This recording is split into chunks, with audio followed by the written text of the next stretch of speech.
All right, we're going to continue reading with chapter 11, and we'll read 11 through 13 tonight. So that's going to start on page 57. And it's written in Aurora's perspective, called The Preposterous Pursuits. The first morning of sixth grade flies by. Miss Bakia is a funny, laugh-out-loud teacher. She gets my last name right. She lets Lena and Joni and me push our desks together in a triangle. I don't have to worry about Darlene Dombrowski because she's not in my class. She's down the hall with Mrs. Hilsbreck and Frenchie. When I think about Frenchie, I want to run and peek inside that room. But Miss Beckia's classroom is a busy place. We're doing math already, placeholders and rounding. Since Frenchie and I were never in this room together, I'm not looking for him here the way I thought I'd be. At lunchtime, I take hops ahead of Lena and Joni. At the door to the multi-purpose room, I point them to the small round table tucked up by the stage. Frenchie and I sit there, a little bit apart, because lunchtime gets noisy, I say. But see, there's room for 4. They go in while I wait for Frenchie. He comes down the hall, taking long Frenchie strides, with Mr. Menkes beside him. I wave my arm overhead. Hey, Frenchie, how was it? Did you have a good morning? Mr. Menkes answers for him with a nod. I'll meet you at the door after recess, Frenchie, he says. Enjoy your lunch. You as well, Aurora. Thanks, Mr. Menkes. You too. I turn to Frenchie. Come on, I say. Lena and Joni are already at our table. I make sure he gets the chair he's used to, the one that faces the stage. He twists it a hitch so it's turned slightly away from us. He does that around new friends, I have noticed, but he opens his lunch and begins to eat. Lena opens a container of Indian food. In seconds, the air around our table smells unbearably fantastic. She digs into her backpack and brings out a notebook. Look, she says with a big smile. She flashes the cover. I see hand lettering. Joni reads, Preposterous Pursuits. She raises her eyebrows. What's this? Okay, Lena takes a breath like she's been dying to tell us. I've been thinking about this since the new students' orientation day. Preposterous Pursuits is a list of activities to do during recess. The expected and the unexpected. Think challenges, she says. Think scavenger hunt. The idea is we put the playground to the test. You mean explore its possibilities, I ask? Exactly. And we work as a team. No winners or losers, just things to do, all of us, together. Wait, I need an example, Joni says. Okay, sure, Lena opens the notebook. So, one of my ideas is the acorn carry. For this one, you pile as many acorns as you can into one hand. Keep your other hand behind your back and walk away from the oak tree back to the blacktop. The blacktop is our home base. The idea is to collectively bring as many acorns home as we can. Oh, I think I get it, Joni nods. I stay quiet because I'm thinking. Lena reads more examples. Dog and bone. One person is the dog with a blindfold on, and they have to guess who snuck up and stole their bone. Human sundial is the coolest. We'll need chalk for that one. High water mark. We jump up and scratch a mark with a stone on the brick wall, as high as we can reach. And we can brainstorm more. Lena holds her pencil ready. I glance at Frenchie beside me, still turned away, nibbling on his sandwich. I wonder how he'll do with preposterous pursuits. Bird search, I blurt. Oops, sorry so loud. It's perfect, Lena says, and adds my idea to the list. 100-yard dash. I lean toward Frenchie. Every day, right? And we try other pursuits too, okay? He pulls his elbows in, and Lena catches my eye. If anyone wants to opt out of a pursuit, that's totally fine, she says. We can revisit any one of them at any time. You know what? Joni tilts her head. We should keep count. In the notebook. Add a tally mark for every 100 yards we run. For challenges like the acorn carry, we can try to best ourselves. We can keep a bar graph. Lena squeezes Joni's arm. Yes! Record the results. I clap my hands. Genius! This whole thing is genius. And Lena, you better give each challenge its own page. Oh my gosh, yes! She flips to a blank page and makes the first header, 100-yard dash. Before we leave the lunch table for our first recess of the year, we have added half a dozen pursuits to the Lena list. When we get outside, we dive right in. It goes okay. For Frenchie, I mean. He follows a few steps behind me for a round of garbage grab. That's Joni's idea. We go around the edge of the playground, picking up paper litter. Nothing gooey. We fill up the brown bag from her lunch in no time and dump it in the receptacle. We need more bags, I say. Lot of litter. We make garbage grab a priority pursuit. Lena stars the page. Joni writes the date and draws a picture graph. 1 bag. I love the way this is coming together. But Frenchie doesn't. He twists his fingers into a strap of the needlepoint purse and goes to pace at the edge of the blacktop. I turn to Joni and Lena. It's time. Gotta dash. I say, 100 yards, that is. It splits me up from them. They are not dashers. I don't mind so much because Frenchie and I will earn 2 tally marks for the book. I call to him. Ready, set, go! By Friday, the 3rd day of school, I am sure of three things. Preposterous pursuits will be never ending and never boring. And I have friends. I run the second 100-yard dash on the day with Frenchie.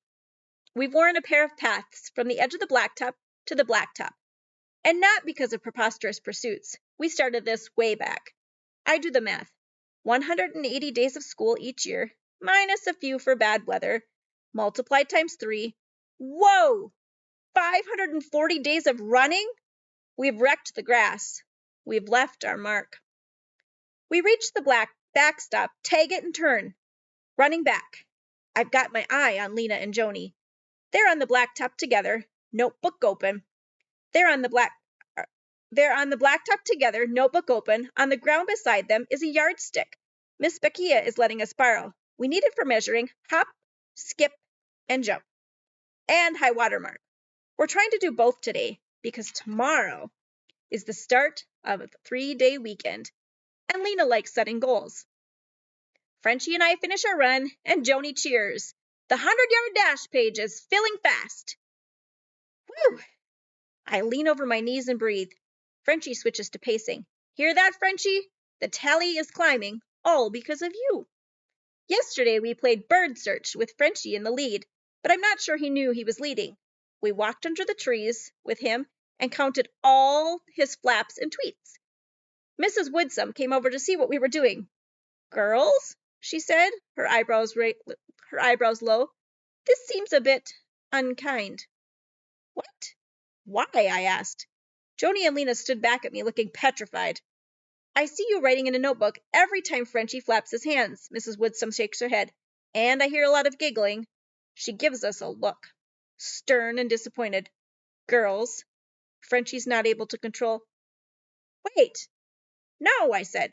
Sorry for interrupting, but it's not unkind. I get why you could think that, Mrs. Woodsome, but this is a game about spotting birds. Perfect for a kid who loves them. We're including him, Joni whispered in a mouse voice. Well, big surprise. Mrs. Woodsome accepted my explanation and left us to our bird search. Lena and Joni thought I was brave for standing up to her. Well, I've had experience, I said. If you mess up, admit it. If you didn't, you should say so. Defend the truth, Joni said, her fists in the air. That made us laugh. Mrs. Woodsome should know better, I mumbled. I've been Frenchie's friend for a long time. I bet she saw it differently because Joni and I are here too, Lena said. Things have been different, and nobody feels it more than Frenchie. I can see. He paces when I poke my nose into the preposterous pursuits notebook. He does hand squeezes if a pursuit takes too long. Then I have to stop and do another dash with him. A couple of times now I've thought I should drop out of preposterous pursuits, but I like it too much to leave it. Today, with 2 runs done, Lena and Joni and I go on to hop, skip, and jump. I cannot get Frenchie to try, even when I remind him that birds hop too. We take a running start and hop, skip, and jump. We use Mrs. Miss Beckia's yardstick to measure our distance. From the corner of my eye, I see Frenchie pacing.